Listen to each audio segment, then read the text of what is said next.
single dad met his late wife's lookalike. What happened next? A broken bar. Ethan Reed had survived 2 years of loneliness, 2 years of waking up to an empty pillow, and 2 years of answering his 6-year-old daughter's question. "Dad, the broken bar, is Mommy still watching us?"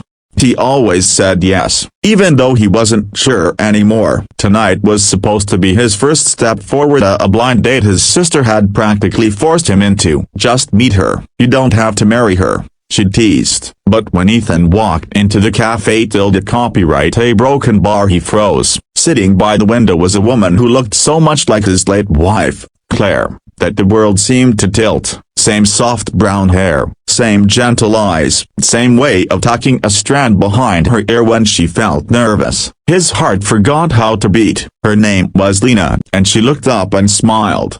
The hook becomes a haunting. For the first 10 minutes, Ethan could barely speak. His hands shook each time he lifted his coffee. Lena noticed. "Are you okay?"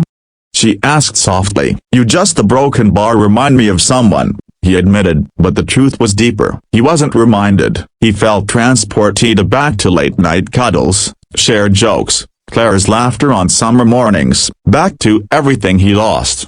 The date takes an unexpected turn. The date was awkward, painfully awkward. Ethan asked the wrong questions, stared too long, compared her to Claire in his mind. Lena wasn't offended, just confused. He apologized repeatedly, but nothing made sense. Eventually she said gently, "Ethan, you don't look like you're ready to be here." He knew she was right. He stood to leave, embarrassed, ready to chalk the night up as a disaster broken bar, when a soft, familiar voice interrupted. Daddy, his daughter, Mia, had followed him inside with his sister, who had parked the car. Mia ran straight to him, tugging his sleeve. "Is this lady going to be my new mommy?" The café copyright froze. Ethan felt the ground disappear beneath him. "Yeah, I didn't mean a Mia.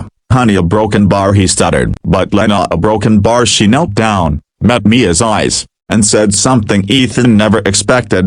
"No one can replace your mommy, but I'd love to be your friend." Mia smiled instantly. Children can sense genuine kindness, and in that moment, Lena stopped looking like Clary broken bar, and started looking like herself. Warm, gentle, real. A twist of compassion. Ethan apologized again, flustered, ready to escape the situation entirely. But Lena surprised him. "Look," she said, "I'm not offended. I'm not here to be a replacement for someone you loved. But I do think you deserve someone who understands what you've been through. You don't have to pretend with me." Ethan didn't know what she meant, until she added quietly, "I lost someone too. That changed everything." Two people, both grieving, both trying to rebuild, suddenly found themselves on the same road.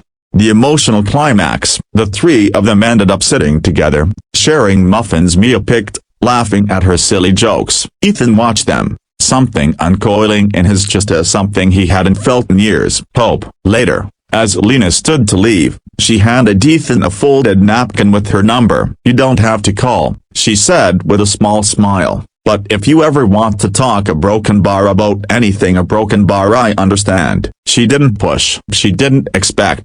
She simply offered kindness, and that kindness felt like sunlight after years of rain. A new beginning. Ethan didn't call that night, or the next. He spent days thinking about grief, about healing, about second chances. One evening he found Mia coloring a picture of the three of them. "Do you miss her?" she asked. "I think a broken bar, I'm ready to miss her without being broken," he answered. Mia nodded like she understood more than she should, so Ethan picked up his phone. His message to Lena was simple. "Hi, I think I'd like that talk." Her reply came seconds later. "I'm here."